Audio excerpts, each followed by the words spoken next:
1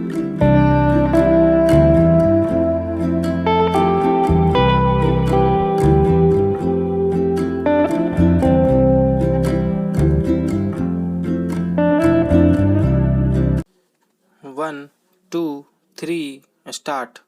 उपाध्यक्ष जी, आज हम सदन में देश की कानून और व्यवस्था की स्थिति पर विचार कर रहे हैं और यह चर्चा 2 दिनों से यहाँ चल रही है। हम सब लोग जो यहाँ बोले हैं, तमाम आदमी एक ही निष्कर्ष पर पहुँचे हैं कि देश में कानून और व्यवस्था नाम की आज कोई चीज़ नहीं है। हमें गंभीरता से सोचना पड़ेगा कि आखिर यह स्थिति कैसे आई। क्या कारण है कि आज देश में कानून और व्यवस्था नाम की कोई चीज़ नहीं है, जबकि तमाम कानून हमारे पास किताबों में उपलब्ध है। एक बात यहाँ और हमारी समझ में आती है कि देश में कानून तो बनाए गए, परंतु उन कानूनों को लागू नहीं किया गया।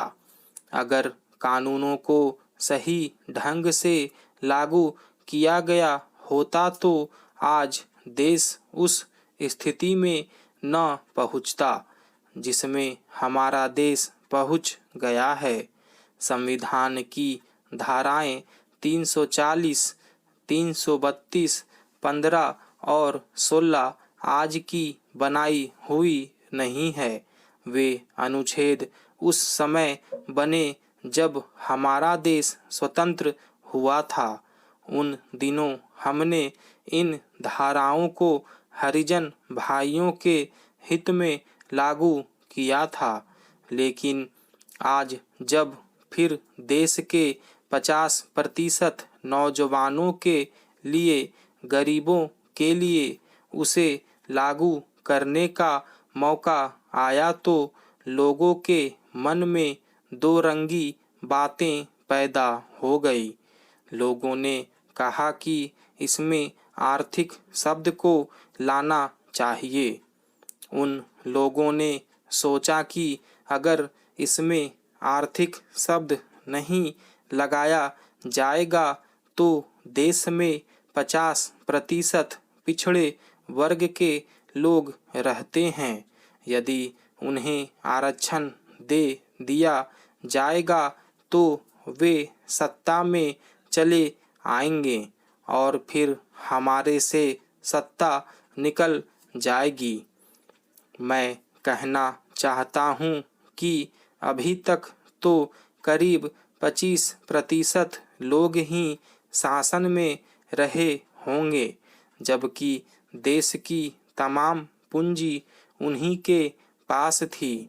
फिर क्या कारण है कि यह देश भिखारी बन गया? क्या कारण है कि जब तक हम अपने देश का सोना बाहर गिरवी नहीं रखते, हमारी आर्थिक स्थिति ठीक नहीं होती? क्या कारण है कि तमाम फौज आपके पास मौजूद है, तमाम कानून की किताबें आपके पास है, फिर आप उन्हें लागू क्यों नहीं करा पाए?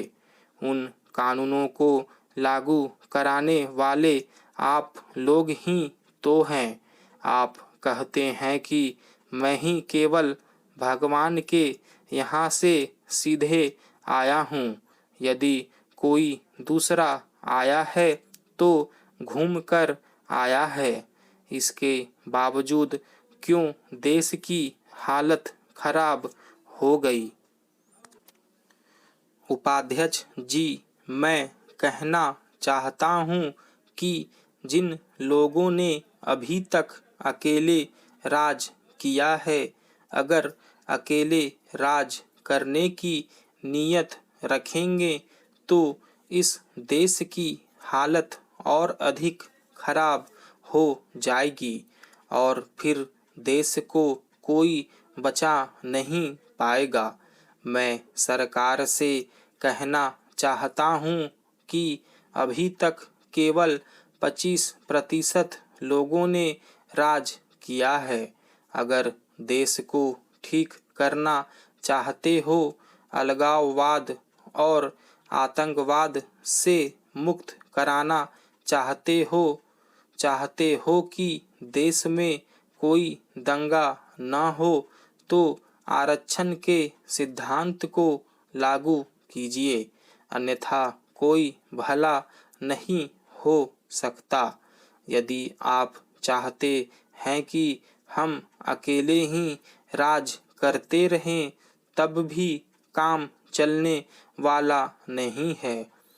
इसमें कश्मीर को भी, पंजाब को भी, असम को भी, बिहार और उत्तर प्रदेश को, सभी को हिस्सा चाहिए। अगर आप चाहें कि एक ही समुदाय के लोग बैठक राज चलाते रहें, वह जमाना अब बीत गया है।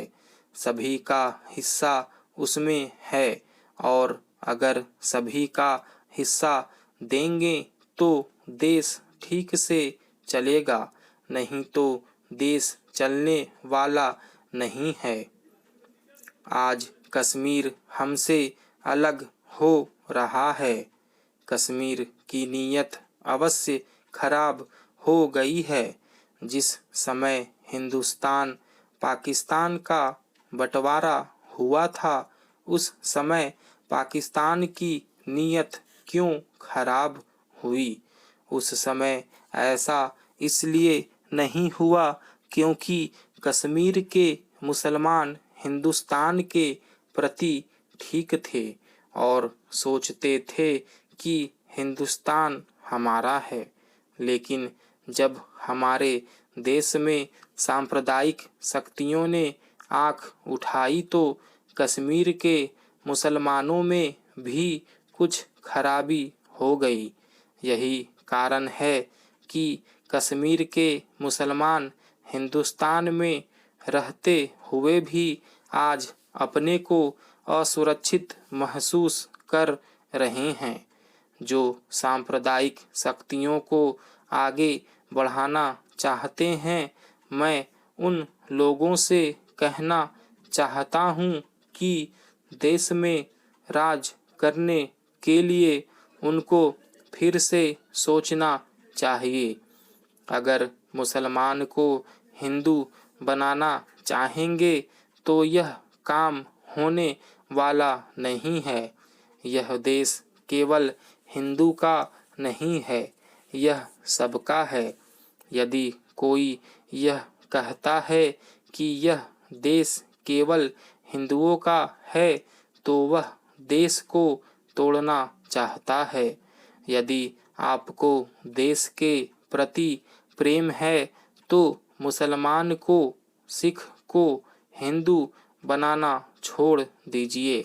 यदि नहीं छोड़ेंगे तो यह देश कई खंडों में बंट सकता है।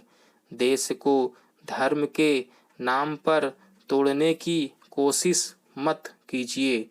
मैं कहना चाहता हूँ कि यदि देश को ठीक रखना चाहते हैं तो भूमि सुधार कानून लागू कीजिए। स्टॉप।